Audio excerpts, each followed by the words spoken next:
last episode, we worked on this Froglight farm, and it's about time that we go ahead and upgrade it so that it is a little bit prettier. We do already have an idea for the design for this farm, and what we are kind of going with is the nether roof feels very desolate in my opinion, and we actually worked on this on a live stream, so come join us on the live streams. It is twitch.tv/madsbeef, or you can join on YouTube, but we decided on a live stream that we were going to go with a more sci-fi theme, which I have not worked with a sci-fi theme at all, like ever in Minecraft. But the reason why we came up with that is because, like I was saying, it feels very desolate on the nether roof. It almost feels like an alternate planet that has just not been explored at all. And so we wanted to encapsulate that feeling, and we're going to embrace that sci-fi feel. But that being said, leave a comment down below of other like sci-fi movies or TV series recommendations, because I do get a lot of inspiration from pop culture, and that's the best way I know how to like emulate different build styles is through what I observe in the world, whether it be through media or real life buildings. So I am very open to other sci-fi recommendations, because we're gonna have a lot of other farms on this roof that are going to hopefully encapsulate that sci-fi theme as well. I do want to embrace that while we're up here. So I do have the materials here, but I'm not going to show them to you just yet, because we're actually going to do a little special installment of the stack market. So are you ready? Are you ready? Let's do that. Hello there. Welcome to the second installment of the stack market. This game will take a little bit of skill and a little bit of luck. That being said, those who joined the live stream may have somewhat of an advantage. Now, I'm going to show you 4 different time lapses, and I want you to guess which item required the highest quantity of stacks in regards to the upcoming build. First, we're going to take a look at option A, blue terracotta.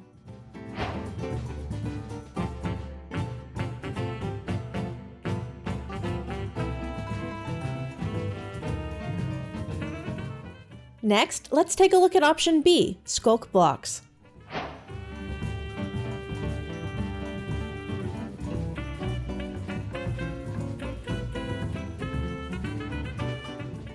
Third, we're going to head to the end and take a look at option C, purple blocks.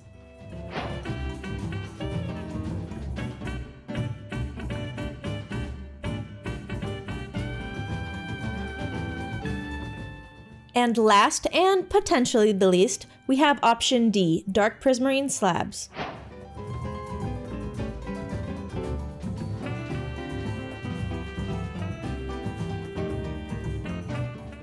Comment down below what you think I needed the most stacks of for today's build. If you guess correctly, you win bragging rights and an ego boost.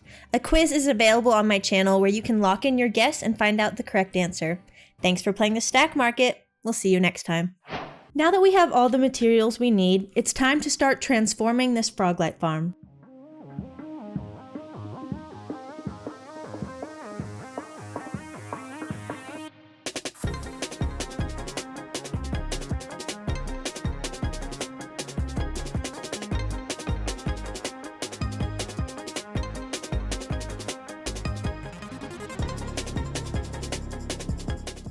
The Froglight farm is complete, but before I give the final tour, I do want to do a little bit of reworking in this area down below in the nether hub, because as I mentioned in the last episode, my original plan was for the entrance to be right here, which is where it is, and for the exit to be right here, but I wasn't able to do that just because of how many layers of bedrock were above. So we ended up moving the drop down to right here, and it actually lined up very well with the framework we already had in place, but we do need to go ahead and just fix this so it flows a little bit better. So I'm thinking that I'm going to take this wall, and we're going to turn it into storage, probably with barrels, just because we do have some of the tunnel walls behind that peek through, so we don't want to mess with those.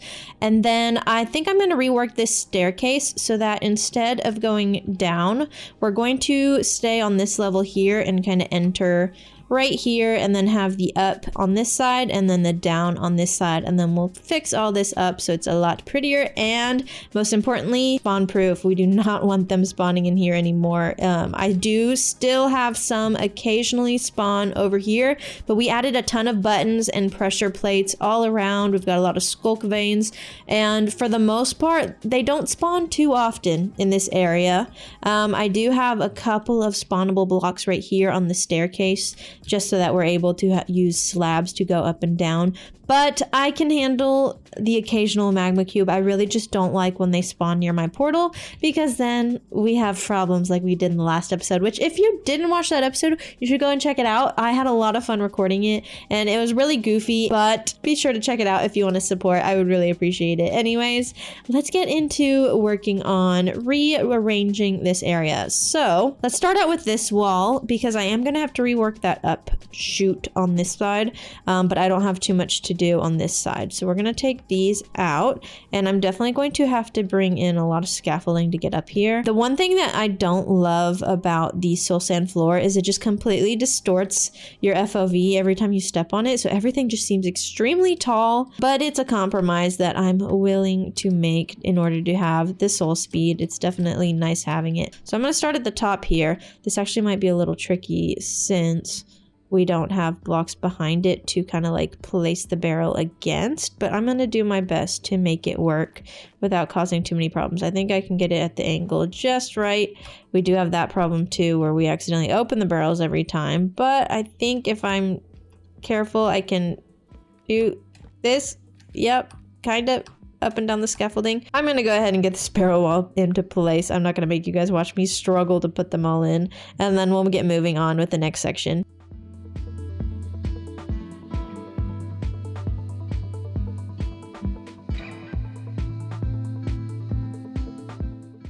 Row walls are in place. We do have them filled up, and we have this entire row here, and then a little bit up here of netherrack, and then this is all mostly basalt, and then the middle is just going to be whatever we end up having an excessive amount of.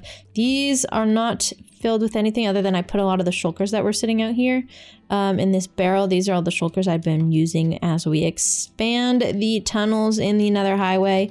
We definitely have a lot more to do, but I have been waiting before we continue on with that project. But we've got plenty of storage now. We moved the ender chest up here and the stone cutter up here, and then we've got the magma cube head. So let's get going on this section here. Let me kind of talk you through what I'm thinking of doing. So I typically like my walkways, like staircases, to be about 3 blocks wide. So I'm thinking if we bump these in 3 blocks, that will give us just a decent amount of space to work with, so that we still have this staircase in the middle. And of course, we've got a magma friend. Gonna have to take care of that here shortly. But we've got the staircase in the middle, and then we are going to flatten out these side wings and do something different with them. So I'm going to kind of brainstorm that as we go and see what we come up with. So this is what we're working with right now, and I think it's coming together. I do think there is some tweaking that needs to be done, but we will get to that as that comes to mind. I'm still not really sure what I'm going to do with this wall right now. It's just kind of hanging out here. As far as this side, we're going to start working on replacing all the flooring, updating the location of the powdered snow and the dispenser blast chamber. I don't even know what to call these things half the time, but we're gonna get those relocated and then start framing in this room next.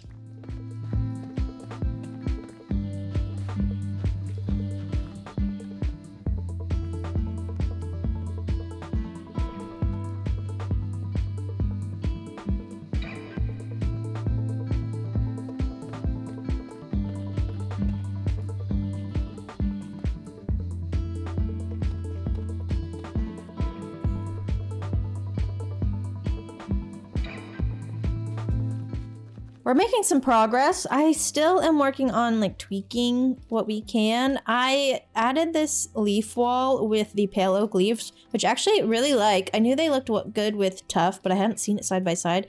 I feel like it works well with this situation because I love to put the glowstone behind leaves just to get the light, but not necessarily have the dramatic glowstone texture. So that's what we've got going on here. And I did that on this side too, but then I came across the issue with I couldn't put the trapdoors over both copper bulbs. So we're gonna have to push this back a little bit. And for some reason, I want to bring in a lot more color on this wall. I may do like a collage painting wall or something. This just, I feel like needs some extra love. And I've been looking at this ceiling as we go through, and I really don't like this band of crimson. So I want to think of other things that we can do. We're starting to incorporate some spruce colors with the barrels, and I can maybe use something with that here, but I'm really not convinced that that is the direction that I want to go. And I also feel like this room could use some of like these chandeliers, but with the normal lanterns rather than the soul lanterns. So we're going to work on making those adjustments as well and see what we come up with.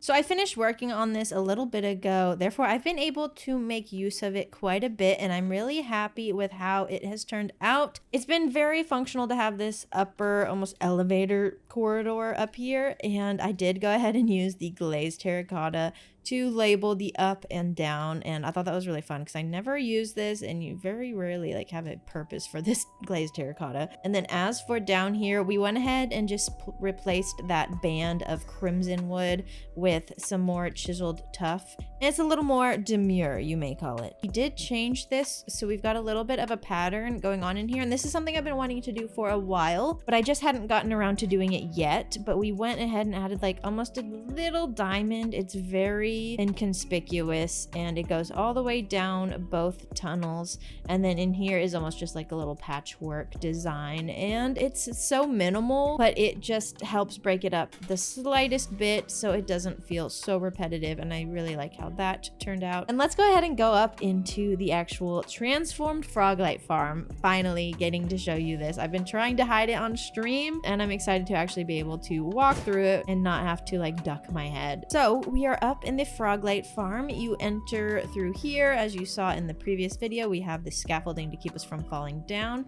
and this is the base of the farm with all the frogs. You can see the little stoppers, the pattern of end rods that keep the magma cubes from falling down when they're too large. We've got the storage on this side. Let's see how we're doing. I did use quite a bit of the pearlescent froglights at one point in the design, especially like right out here. So as you saw, this is up, and this is how we get down. So when I originally made the design, I really wanted to make sure that it was clear that one was different than the other because I didn't want to accidentally fall down here. But then we figured out the scaffolding trick, so that's not as big of a problem, but it is still a big part of what like drove the design, was getting this to feel like it's just a completely different access point. Whereas I feel like if they both look the same, I may have accidentally just fallen down the wrong way and broken my ankles. Yeah, we did use a lot of the blue terracotta.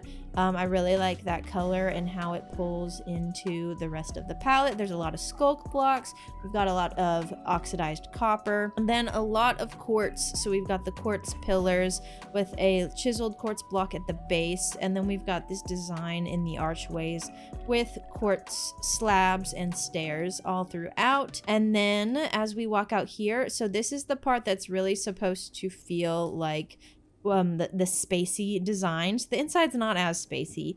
This is more aesthetic, but this is where it starts to feel almost like this transition into the outer planet. I wish I could actually do like a sanitization chamber, I feel like is what it would be the equivalent of. And I wish I could properly like show that with glass, but unfortunately we still can't put glass up to stairs, and I really wish we could, because that would be a game changer. I don't know why, but for some reason this build reminds me of a SpongeBob building.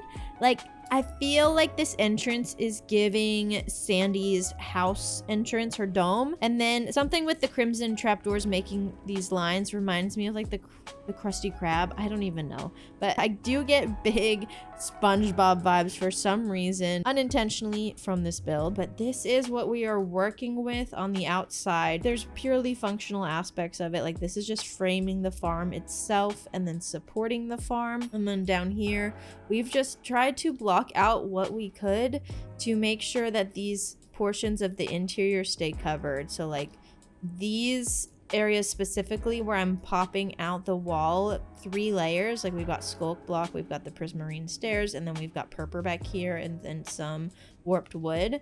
That's 3 layers of wall back here, so we had to find a way to cover that up. You can even see some of that warped wood popping out back here, and even at some points I didn't actually cover it up, I just used it to form the exterior of the build, and then in other situations we did build full-on walls to cover it. But it makes it look way more functional based rather than just like aesthetic based, and I feel like that's pretty true to sci-fi style design. Around here we are using this to cover the auto sorting system. This is covering the dropper elevator that brings the items to the auto sorting system. And then you'll notice we've got a ton of trapdoors. So if you look at it top down, it's primarily iron trapdoors, and that's what I'm using it for, spawn proofing. And we do have some areas like here where we've just got bottom slabs.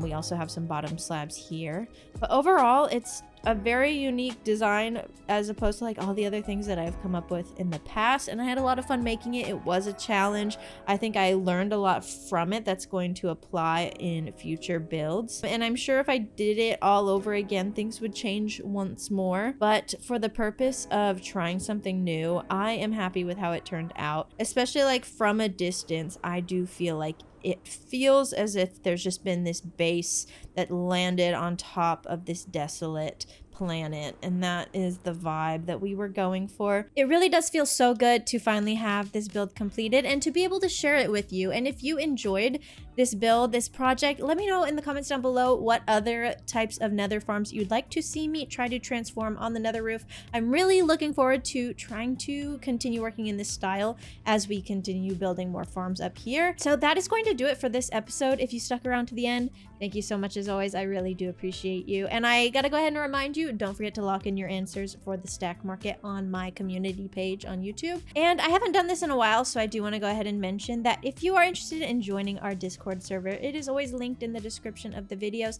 Feel free to come join us. That's where I give a lot of my updates as far as like streams and other stuff going on, and we would love to have you there. Please consider leaving a like on the video if you enjoyed it, as it really does help me out a ton. And I will see you all in the next episode. Thank you so much again. Bye-bye.